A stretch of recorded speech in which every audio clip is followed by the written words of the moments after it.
Vous écoutez Samedi de lire avec l'auteur invité d'Amélie Boivin-Enfield. Je suis toujours accompagnée de mon auteur invité de cette semaine, Laurent Chabagne. Laurent, je veux qu'on parle de ton plus récent roman chez Expression Noire. Quand j'avais 5 ans, je l'ai tué, avec ton personnage de Lara Crevier, qu'on a connu dans les autres romans. Oui. Lara Crevier, qui est vraiment un personnage qui est fort intéressant. Moi, je l'aime beaucoup, Lara Crevier. Moi, je l'aime beaucoup aussi, oui. Et dans le dernier roman, bien, on parle justement de l'enfance de Lara Crevier parce qu'on y apprend qu'elle a tué son père lorsqu'elle avait 5 ans. Voilà. C'est ce qu'elle croit, en tout cas. Elle n'a pas entièrement tort, d'ailleurs. Et on comprend aussi un peu le passé de son amant. Oui, alors Serge pour lui, c'est bon l'amant de Lara qui change de nom d'un roman à l'autre ou du début à la fin d'un roman, parce qu'en fait, on sait jamais trop qui est ce bonhomme. Au début, il s'appelle Minsky, comme dans Apportez-moi la tête de Lara Crevier ou Le corps des femmes est un champ de bataille, qui sont les deux romans précédents. Minsky est un monsieur très très imprévisible, que beaucoup de lecteurs ou lectrices surtout n'aiment pas du tout. Pas tellement. Je sais pas, moi je l'aime beaucoup, ce gars-là. Enfin bon, il est assez particulier. Oui, c'est ça. On n'aimerait peut-être pas dans la vie être son ami, mais enfin bon, il est... Je l'ai créé d'après quelqu'un qui existe vraiment, qui est mort maintenant, donc qui pourra plus protester. Mais beaucoup des événements, de certains éléments de sa vie que je lui prête dans le roman sont vraiment des choses qu'il a faites lui. Donc, je me sers de toute façon toujours je l'ai dit tout à l'heure, là, je suis pas capable d'inventer, j'ai pratiquement aucune imagination, donc tout ce que je mets dans mes romans, je le prends quelque part. Comme j'évite de le voler à des collègues, je m'inspire de personnes que je connais. Alors, c'est dangereux pour les gens qui t'entourent parce qu'on pourrait devenir un de tes personnages éventuellement? Oui, ça arrive à plusieurs personnes, mais il est arrivé que des gens se reconnaissent, puis j'ai perdu un ami comme ça qui s'était reconnu apparemment. Mais d'une manière générale, maintenant, je fais attention. Si on peut pas se reconnaître, ou alors la personne qui se reconnaît, je l'aurais averti ou je l'aurais traité d'une manière dans mon roman qui fera qu'elle se sentira bien. Et moi, ce que j'aimais dans le dernier roman, c'est qu'on parlait de littérature, parce que Lara, quand elle est petite, elle découvre la littérature à cause de ses voisins. Voilà. C'est ce qui la sauve d'une vie qui commence très mal, puisqu'elle est prostituée par sa mère, et puis, dès l'âge, c'est pas précisé, mais enfin, on sent que très très jeune, elle sert à rameuter des clients pour sa mère. Mais oui, c'est la littérature qui la sauve, et puis ces fameux voisins qui vont, en fait, s'occuper de son éducation là où sa mère a complètement failli, sont plus que des amateurs de littérature. C'est eux qui vont lui apprendre aussi comment disparaître, comment ne pas laisser de traces, comment vivre en dehors de certains éléments trop coercitifs de la société, comment échapper à la police, comment échapper à tout ça. C'est eux qui vont leur apprendre tout ça, puis ça lui sera très utile pour la suite des choses. Puisque elle vit effectivement toujours en marge, elle a pas d'attache. Pas d'attache. Elle est assez peu sentimentale, faut dire. Ça va peut-être changer par la suite. Ah oui? Je suis en train de travailler au volume suivant, donc elle va peut-être être un petit peu plus, sinon sentimentale. Elle va éprouver davantage de sentiments. Je vais peut-être l'humaniser un petit peu. Et dans ce cas-ci, justement, les voisins vont mourir avec la maison qui brûle, puis elle va tenter de comprendre ce qui est arrivé. Là. Voilà, c'est ça. Parce que ça peut être un accident, ça peut être un suicide, ça peut être un meurtre, mais aucune des solutions n'est très très convaincante pour elle. Elle comprend pas vraiment ce qui s'est passé. Elle finira par comprendre parce qu'elle va vraiment fouiller son passé, puis avoir l'intuition de ce qui s'est réellement passé.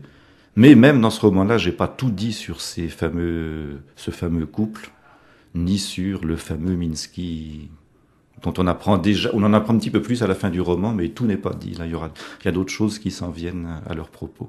Lara, c'est la narratrice. Comment c'est pour un auteur gars d'écrire justement comme si c'était une femme? Ça m'arrive très très souvent d'avoir des narrateurs féminins. Mes romans pour ados sont, la plupart du temps, les 2/3 ont pour narratrice une fille. Mes romans pour adultes, souvent aussi.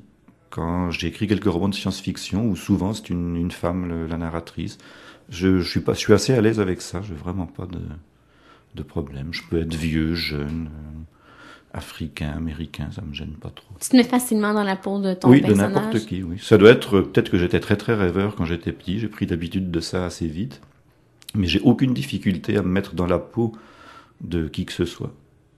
J'aime bien me mettre dans la peau des méchants. Ah oui? Je trouve ça très jouissif. Ça me permet de passer probablement des frustrations. toute une partie, tout un tas de frustrations. Oui, je suppose que beaucoup d'écrivains qui font du roman policier le font pour tuer impunément. Et ça peut prendre combien de temps écrire un roman? Une fois que j'ai commencé, ça va me prendre 2 ou 3 mois, un roman comme ça, parfois moins. Mais c'est le début qui est très très pénible pour moi. J'ai du mal à me lancer dans un nouveau projet. Du moins maintenant. Il y a plusieurs années, les romans ou les projets s'enchaînaient. Maintenant, j'ai plus de difficultés. Mais une fois que c'est parti, ça coule. Est-ce que tu travailles sur plein de projets en même temps ou c'est un à la fois? Non, c'est un à la fois. J'ai un tout petit cerveau, donc c'est une chose à la fois. Et puis, quand j'en ai fini un, je me repose pendant plusieurs mois.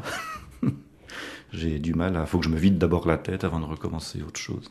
Et tantôt, on a parlé d'Hervé Gagnon. Ce que je trouvais drôle, c'est qu'il y a un personnage qui s'appelle Hervé Gagnon. Oui, c'est une sorte de blague qu'on a faite conjointement. Donc, il y a un personnage qui s'appelle Hervé Gagnon qui apparaît quand j'avais 5 ans, je l'ai tué. Et il y a un personnage qui s'appelle Laurent Chabin qui apparaît dans Jérémia, qui est son deuxième polar qui met en scène Joseph Laflamme.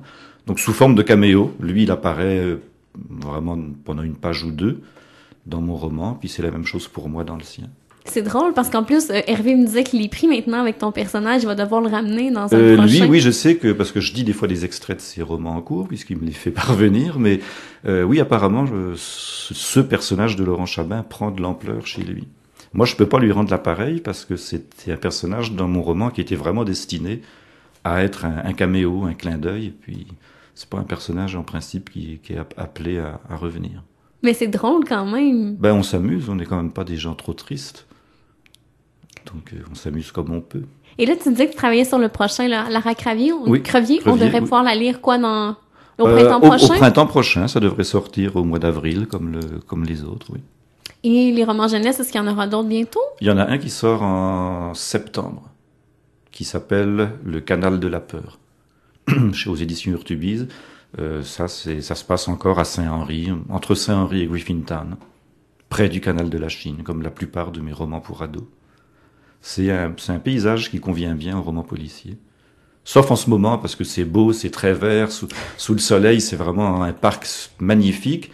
Mais mes romans se passent souvent plutôt d'abord la nuit, la plupart du temps, puis dans des saisons qui sont nettement moins agréables. Donc les lieux sont lugubres, et puis ça va très bien pour le genre de roman. Plus souvent l'automne?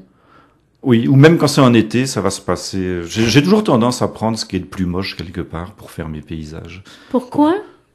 Ça fait partie du polar, j'en l'ai dit tout. J'écris pas pour rendre compte de ce qui est beau ou de ce qui me plaît. Il y a des choses que j'adore dans la vie dont je ne parle jamais dans mes romans. Vous n'entendrez jamais, on va jamais parler de gastronomie dans mes romans. Alors que dans ma vraie vie, c'est une de mes passions. J'adore manger. Et t'es quelqu'un de très drôle aussi. J'essaie, oui, mais mes personnages sont nettement moins drôles que moi, oui.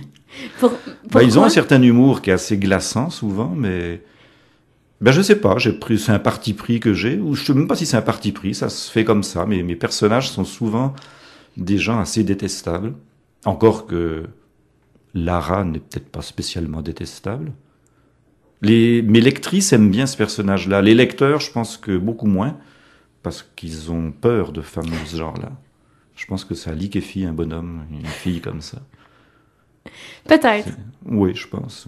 Oui. Les hommes sont pas très courageux vis-à-vis des femmes. Enfin, il me semble.